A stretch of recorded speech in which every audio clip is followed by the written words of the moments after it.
صحابی ہیں جہاد کے لیے نکل گئے حضرت عبد الرحمن بن فروغ. اس وقت جہاد کیسے ہوا کرتا تھا, لوگ جاتے تھے 20-20 سال جہاد کرتے کرتے ایک علاقہ فتح ہوا اگلے کے اندر چلے گئے, وہ فتح ہوا اگلے کے اندر چلے گئے. 30,000 درہم اپنی بیوی کو دے کر گئے. ان کی بیوی حاملہ تھی, پیٹ کے اندر بچہ تھا. حضرت عبد الرحمن بن فروغ چلے گئے. چلتے چلتے جہاد کرتے کرتے ایک دن نہیں 2 دن نہیں 27 سال حضرت عبد الرحمن بن فروغ جہاد کرتے رہے. 27 سال کے بعد جب واپس لوٹے, قربان جاؤں ان کی قسمت کے اوپر, ان کا گھر بھی مدینے کے اندر تھا. مدینہ تو پھر مدینہ ہے نا, مدینے کے اندر وہ رہا کرتے تھے, بیوی ان کے مدینے کے اندر. جہاد کر کر کے جب 27 سال کے بعد واپس آئے, دروازہ کھٹکھٹایا, کنڈی کھٹکھٹائی, دروازہ کھولا. ایک نوجوان شیر کڑیل جوان ہے, دروازہ کھولا, دیکھا نہیں تھا باپ کو, ابھی ماں کے رحم کے اندر تھے. اور میں جس وقت دروازہ کھولا, بابا تو کہاں سے آیا ہے, کون ہے؟ تو بابا جو عبد الرحمن بن فروغ تھے, انہوں نے کہا میں گھر کا مالک ہوں. فرمایا تو کیسے گھر کا مالک ہو گیا؟ یہ دروازے کے اوپر بحث ہو گئی ہے بیٹا اور باپ کی. جو اندر سے آیا وہ بیٹا تھا, بیٹا اور باپ بحث کر رہے ہیں. وہ کہتا ہے میرا گھر ہے, وہ کہتا ہے میرا گھر ہے. اندر سے ماں سن رہی تھی.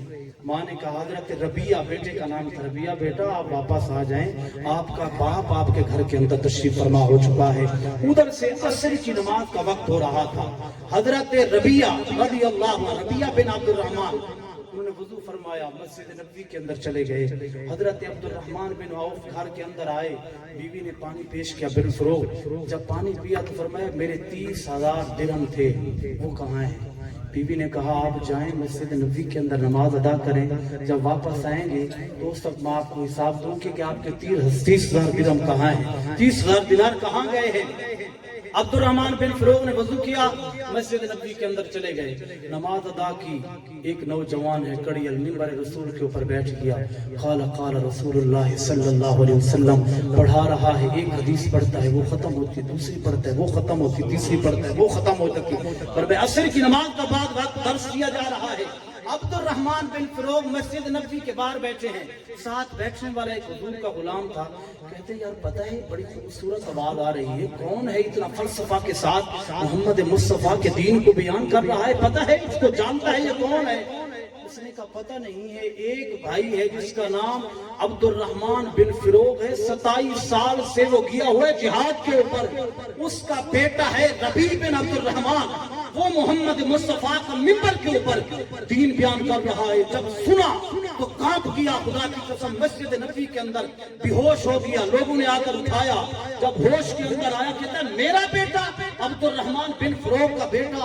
واپس دوڑا, بیوی کے پاس گیا, آنسوں سے آنسوں کی بچھاڑ ہے. کہتے اللہ کی عزت کی قسم میں سمجھ گیا کہ میرے 30,000 درہم کہاں گئے, 30,000 دینار کہاں گئے. میرا گمان اور ذہن کام نہیں کرتا کہ میرا بیٹا منبر رسول کے اوپر بیٹھ کر قال قال رسول اللہ کی صدا بلند کر رہا ہے. سن فکر لے کلیجہ ٹھنڈا کر. عبد الرحمن بن فروغ فرماتے اللہ کی عزت کی قسم رات کو میں سویا, بس آنکھ لگی ادھر سے دیدار مصطفیٰ میں مدینے والا محبوب خواب کے اندر آ گیا ہے. سفنے اندر مینو ماہی ملے تے میں گل وچ پا لیاں باواں, ڈردی ماری اکھ نہ کھولا, کتے پھر وچھڑ نہ جا. بلند آواز سے کہہ دو سبحان اللہ.